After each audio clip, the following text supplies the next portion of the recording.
All right, what's up guys? So in today's video, I'm gonna tell you exactly how I got rid of my stubborn belly fat.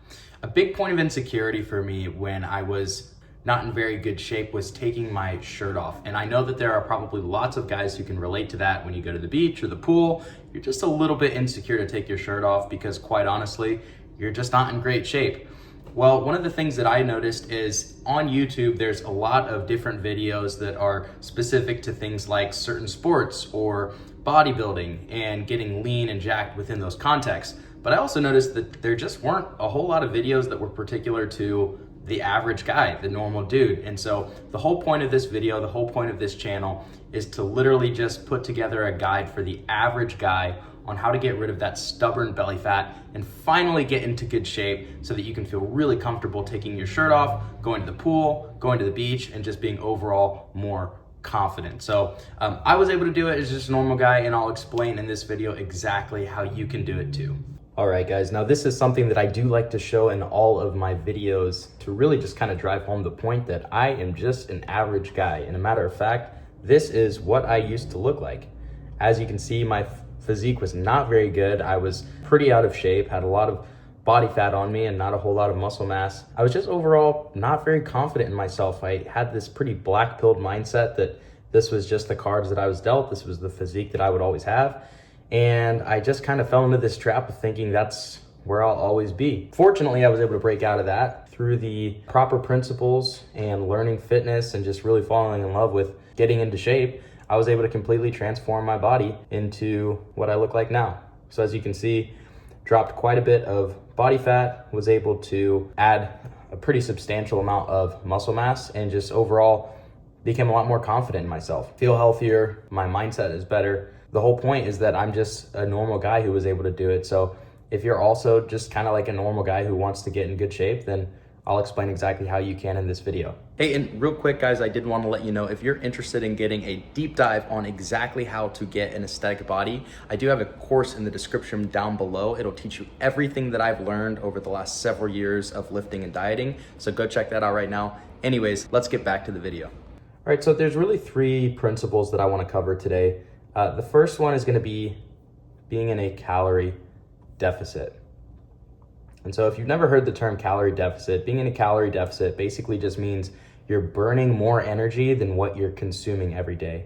AKA your body is burning more calories than the amount of calories you're consuming. Ultimately, being in a calorie deficit is what makes you lose fat, because when you eat less than what you burn, then your body burns off stored fat to get the extra energy that it needs to fuel your body. Now, an easy trap to fall into for beginners, and a trap that I fell into for many years, is over obsessing about calorie deficits. It's where it becomes this like really stressful kind of digits and numbers, and you're just constantly thinking about like, I ate 2,622 calories today, but according to my Apple Watch, I burned 2,732. So that puts me in a slight, it's like, and you can really get into this kind of headspace that's not super healthy around calories. So what I've done is I've kind of simplified it. I don't worry too much about being in a calorie deficit in the sense that I'm not trying to do constant math equations all day long. But pretty much what I found is the best way to be in a calorie deficit is to just increase your NEAT. NEAT stands for non-exercise activity thermogenesis,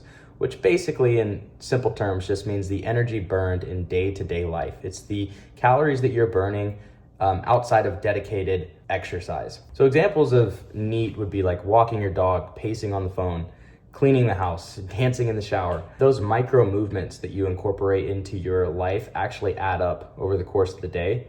And what's really interesting is 1 hour of exercise equates to about 4% of your day.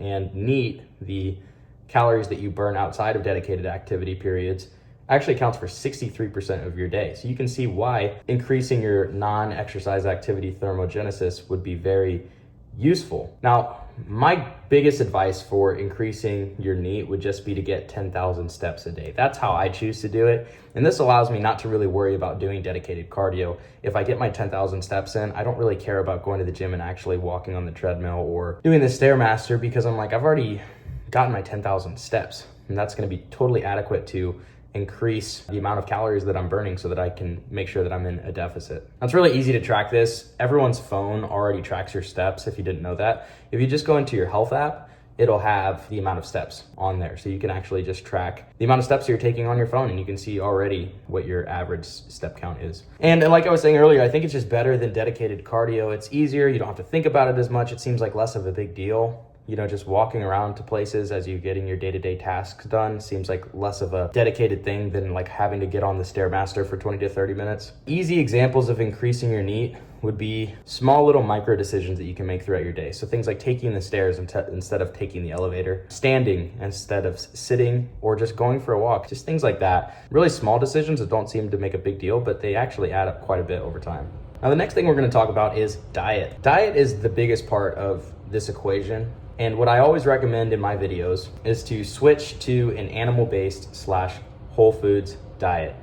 All that means is you're simply just eating actual nutrient-dense food and removing the processed stuff out of your diet. Processed stuff would include things like sugar, candy, fast food, and just substituting that for actual real food with nutritional value. Things like eggs, fruit, honey, ground beef, steak, chicken, the stuff that we already kind of know is good for you. And if you do that, I am very confident in saying that it will literally fix about 80% of your health from this alone.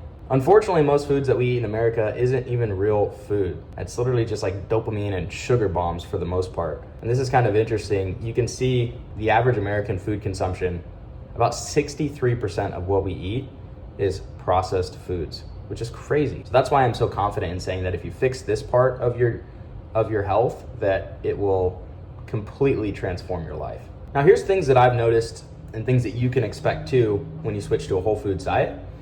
I noticed that cravings for sugar and the junk food tend to subside about 2 to 3 weeks. Within the first week, you're gonna have some cravings because that's what your body is used to. Like if you're eating a lot of the junk food right now, if you stop eating it for a couple of days, you're gonna be like, your body's gonna be like, hey, what the heck? But after about 2 to 3 weeks of eating animal foods, you really notice that the cravings for the processed stuff goes away. And what's interesting is when I think about eating the like really sugary processed foods, it actually doesn't sound super good to me after being on an animal-based diet consistently for a while. The other thing too is you'll notice that your kind of bloated look will go away. You'll notice that you'll drop some pounds pretty quickly on the scale just because a lot of your water retention that you're holding on to from the processed foods tends to go away. You look less bloated, your face will look less puffy, which is cool. And then energy and quality of life will just go way up as well. I've noticed that when I'm really dialed in, when I'm eating animal-based whole foods, my energy is just very stable throughout the day, and I just feel good in general. It's not this like kind of up and down of waves, sugar spike. I feel really good and then crash and then go down. It's just very stable, feeling good throughout the day, which is very, very important in my opinion.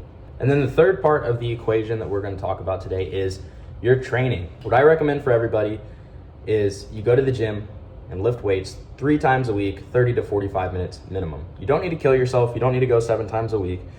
You don't need to go 2 times a day. That's nonsense. It's counterproductive. If you just go 3 times a week, 30 to 45 minutes, that's going to get you all the gains that you need as a natural lifter. I'd also recommend focusing on intensity over volume. What that means is your sets are intense. You're pushing pretty close to failure to like you literally can't lift the weight anymore, rather than just doing as many exercises as possible.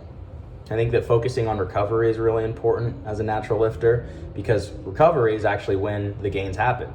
When you're recovering is when your muscles are being rebuilt. So focus on things like sleep, hydration, making sure you're going to bed at the same time every day and getting your 8 hours. And then I would also recommend prioritizing the aesthetic muscles. So this would be things like your shoulders, especially your mid delts, your lats, and then your chest. This is what's going to give us that V taper, which is what we're always looking for an aesthetic physique. So exercises I always recommend are things like pull-ups to build your lats, lateral raises to build your mid delts, and dumbbell press to build your chest. That's all going to really help you build the muscles that you need to look good. And then ultimately, what do all of these things have in common and what links them together?